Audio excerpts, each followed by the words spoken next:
We're excited to bring the show to you this week. There's so much great information and some new topics out there that we hope you find interesting as well. To start the show off, Jack and Leah from our Cadillac office team are going to be talking together about some interesting retirement topics and strategies that you may have not heard of before. Then Nick is going to join us and talk about maximizing your Social Security. There's all these different ways to be taking it, and then there are different strategies out there to think about and other little nuances that you're not going to want to miss this. And then coming up after that, how to reduce taxation on Social Security. Hand in hand, those two topics, and learning about what the taxation costs will look like over time.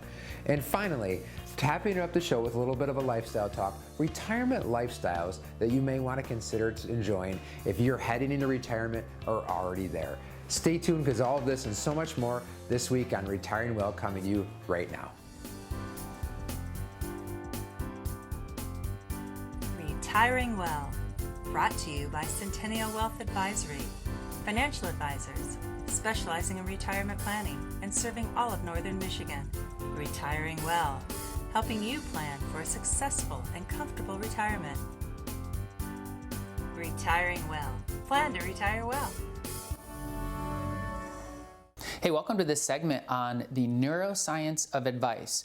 We have with us a very special guest that I would love to have you introduce to our audience who you are and what you're doing.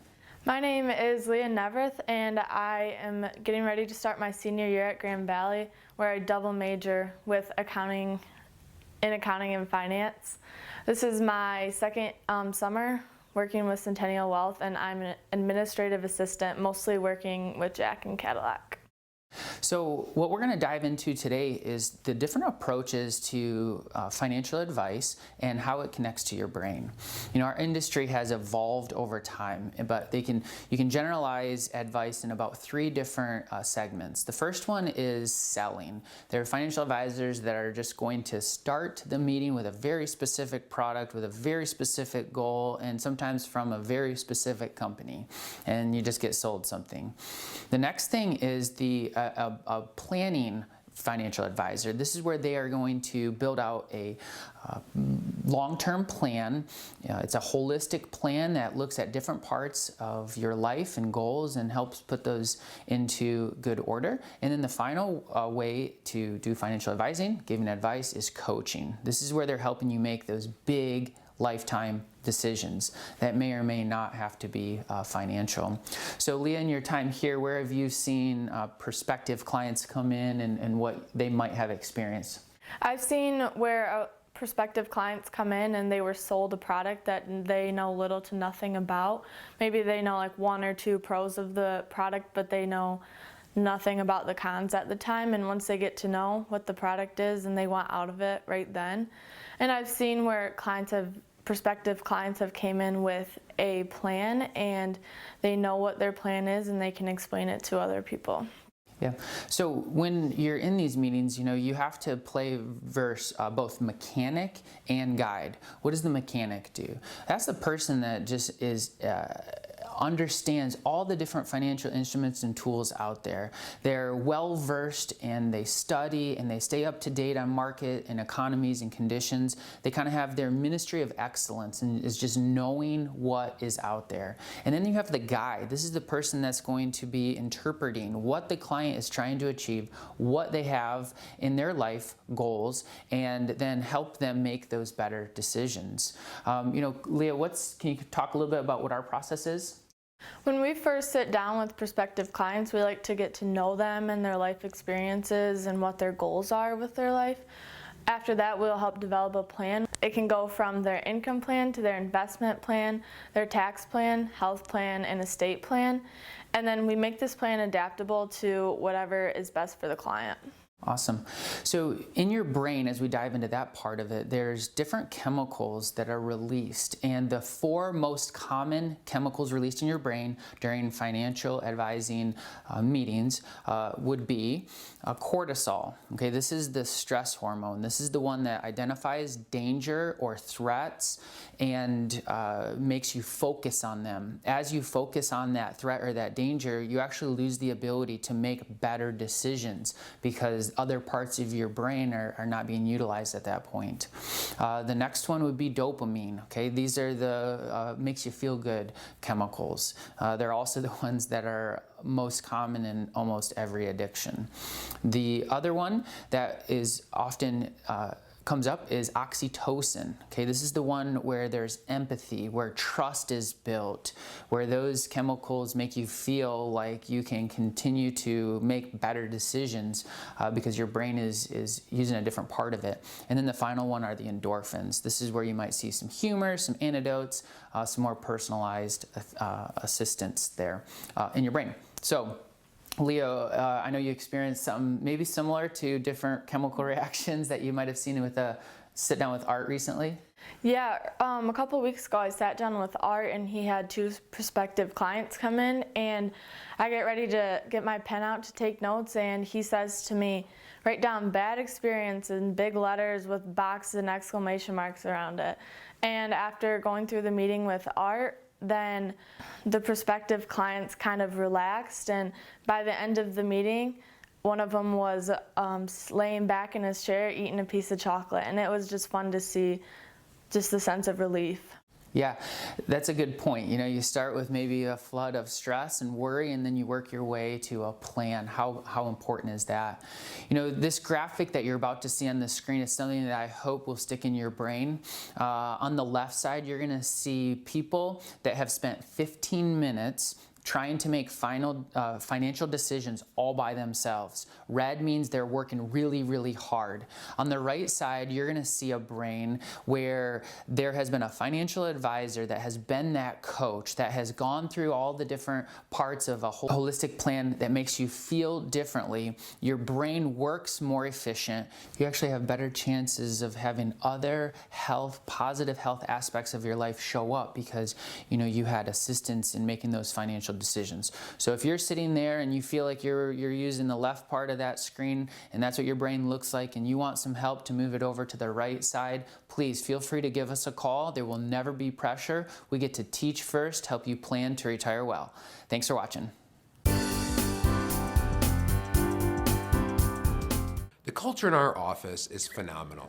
We empower our team to be problem solvers.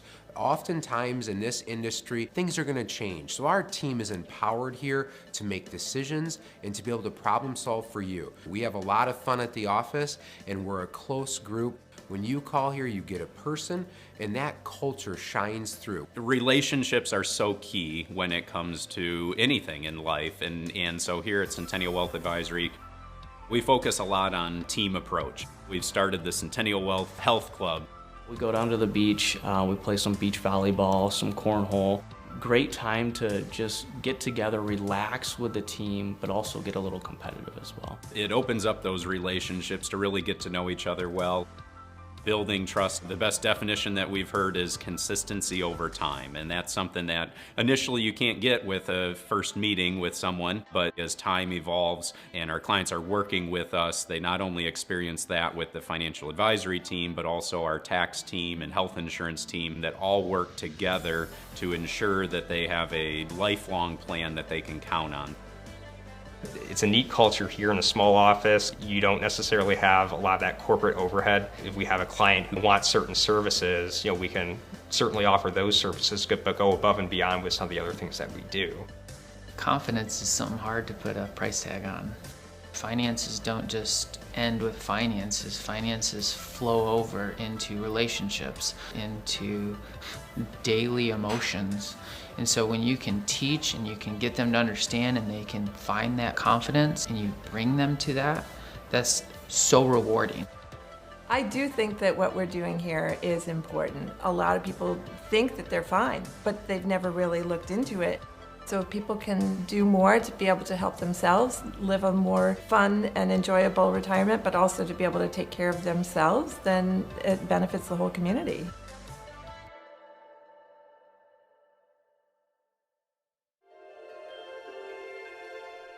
Living life isn't always easy. It puts up challenges and obstacles you'll have to overcome.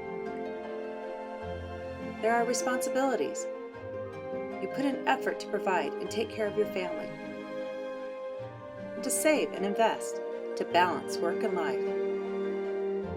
Planning is the first step to succeeding. Plan to retire well.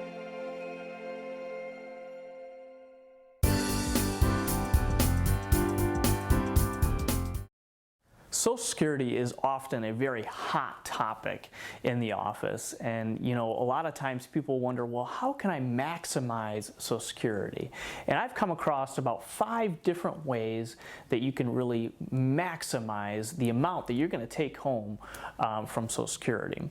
Now, Social Security is primarily based on, okay, how long you've worked and the earnings that you had during those working years, right? So the first 2 are fairly simple, okay? You got to work 35 years to maximize that Social Security, and then you got to have a high salary to get the most out of your Social Security benefits.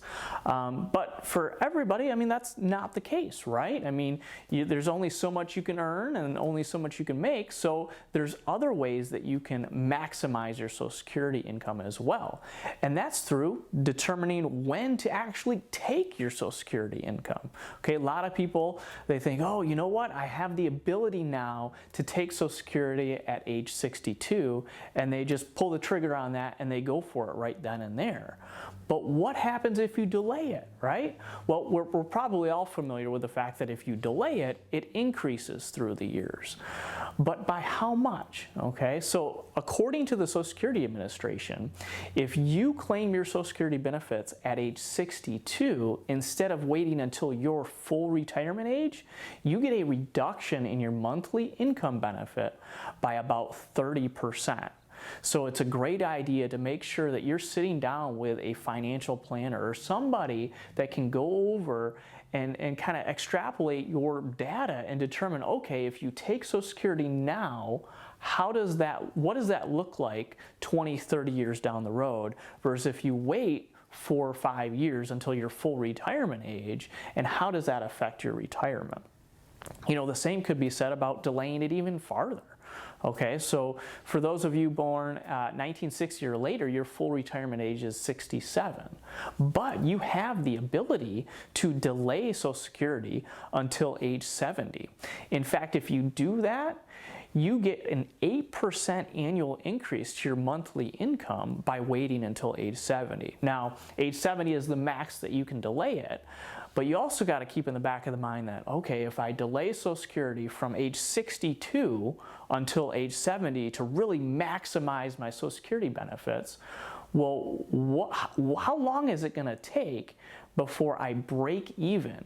Okay, and when I say that is, so you've given up Social Security income from age 62 to age 70, and that's 8 years of income. So how long do you have to live to recoup that lost 8 years of income in order to make it worthwhile that you delayed your Social Security benefits until age 70. And everybody's number is a little different, but it's usually in the low 80s. So if you have longevity on your side, maybe you got some longevity genes in the family and your parents have lived a long life, well, maybe you'll live a long life and you'll be able to recoup all those benefits. But another case can be made for the final way that you can maximize your Social Security benefits, and that's through protecting your surviving spouse. So a lot of times we have made recommendations for married couples where we have the lower earning of the 2 couples select their Social Security payment at age 62, while the higher of the 2 earning couples delay theirs as long as possible. This works out great in a situation where one precedes death than the other, okay? So you get the survivor benefit, so you get the higher of the 2 benefits by having one spouse take it early and the other spouse delay it and wait a little bit longer. So there's 5 different ways there that you can maximize your Social Security benefits as you get into retirement. But please don't hesitate to have somebody crunch those numbers for you to determine and analyze the various figures and make it work in your situation. All right, take care.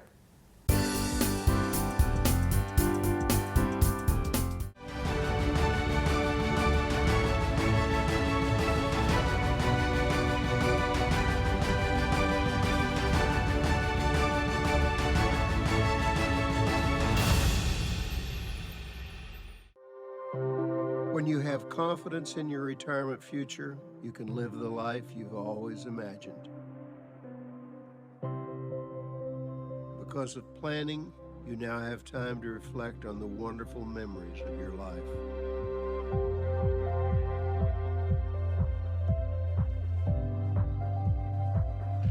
You and your spouse finally have the luxury of leisure time together.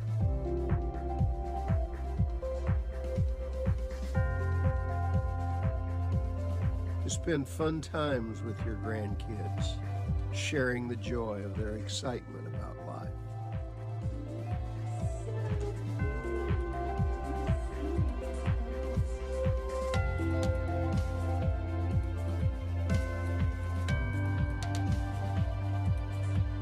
Smiling at the thought of quality time with your children and of picking up the check.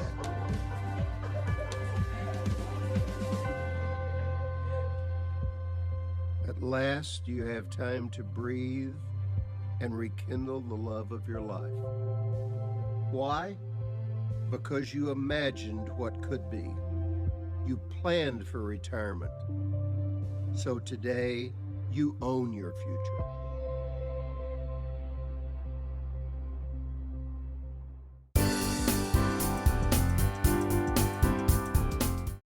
Let's talk about how to minimize taxes on your Social Security.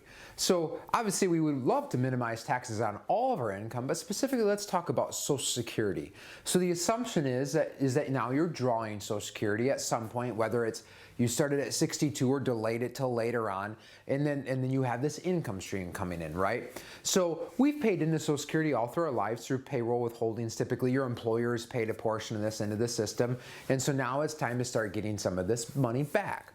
So by itself, Social Security is not necessarily taxable. If you were, let's say, a single individual and you were only drawing Social Security and had no other income, you likely are not going to pay any federal or state taxes at that point. If you were married and both the husband and wife were collecting Social Security and that only, likely not going to pay any federal and state income tax. But as we start adding other income sources to your tax return, when you're collecting Social Security, it's going to start changing how that's looked at or what portion of that Social Security is considered taxable. Now there's a formula out there through Magi that your tax preparer is going to work through, or yourself if you're doing your own taxes, is to determine how much of that Social Security is going to fall to the bottom line and be considered taxable income. So the more other incomes you have, IRA distributions. Maybe let's say you have a part-time job picking up a few hours a week at the golf course or something like that. Capital gains, other things like that are creating taxable sources of income that potentially can make as much as 85% of your Social Security taxable into the tax bracket you're in.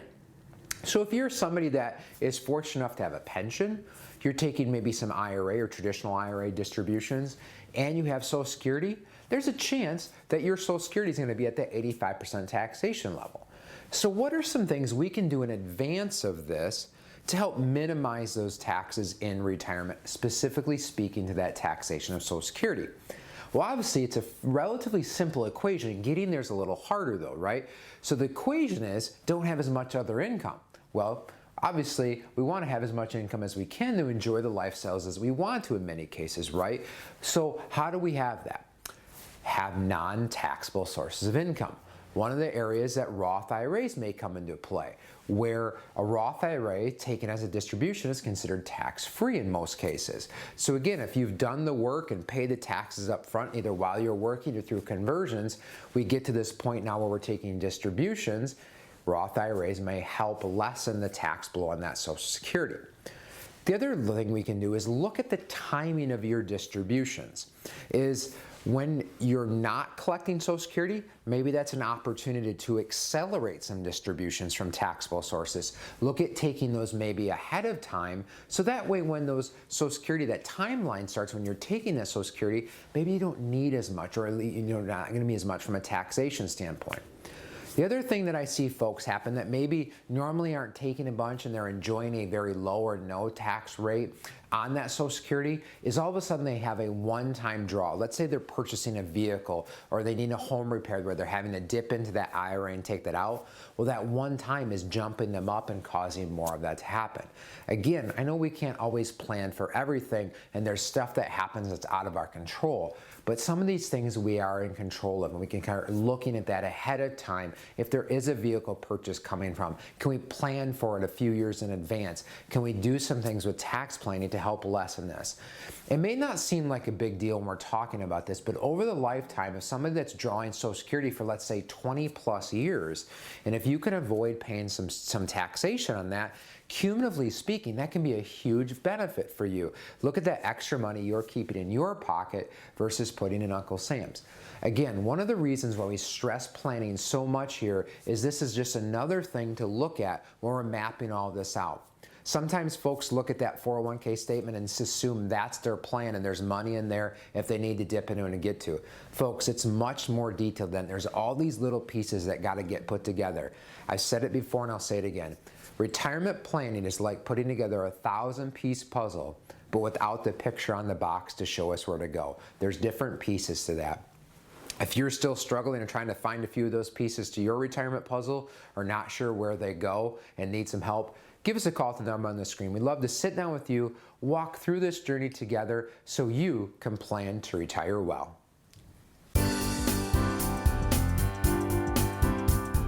At Centennial Wealth Advisory, we take a holistic approach to your retirement planning. So it's not just looking at what your investments are, but what is that long-term income plan for the next 30, 40 years of your retirement? What about taxes and what role they play in your retirement plan?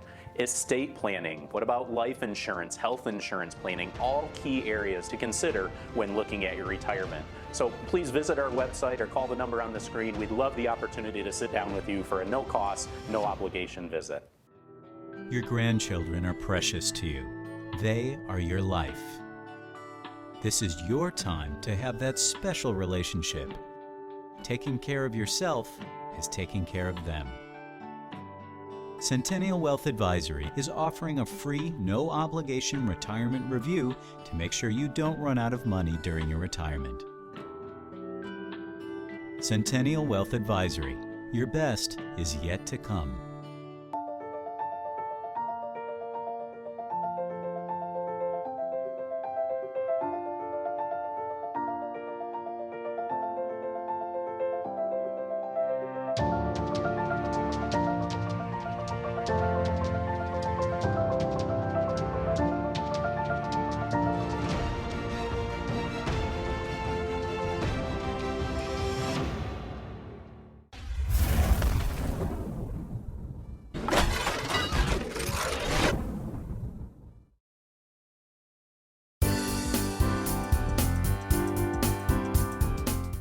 Let's have a little fun with this episode and talk about different retirement lifestyles worth trying. So I love, after being here at Centennial Wealth Advisory for the past 18 years, hearing all the stories from our clients about how they're enjoying their free time, and it's one where you might cycle through different periods of leisure, and then there's busy times of activity that you're enjoying over those golden years. So maybe it's time that you go and rediscover some of those old passions or learn some new ones. So let's start off first with the beach.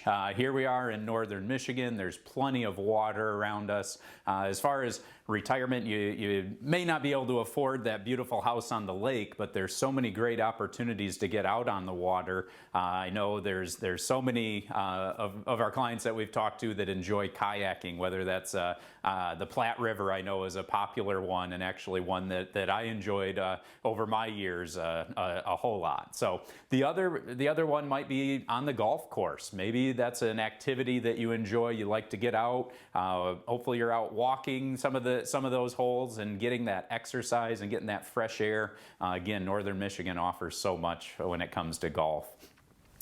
Another might be considering going back to school. I know here in Traverse City through NMC, there's the lifelong and professional learning.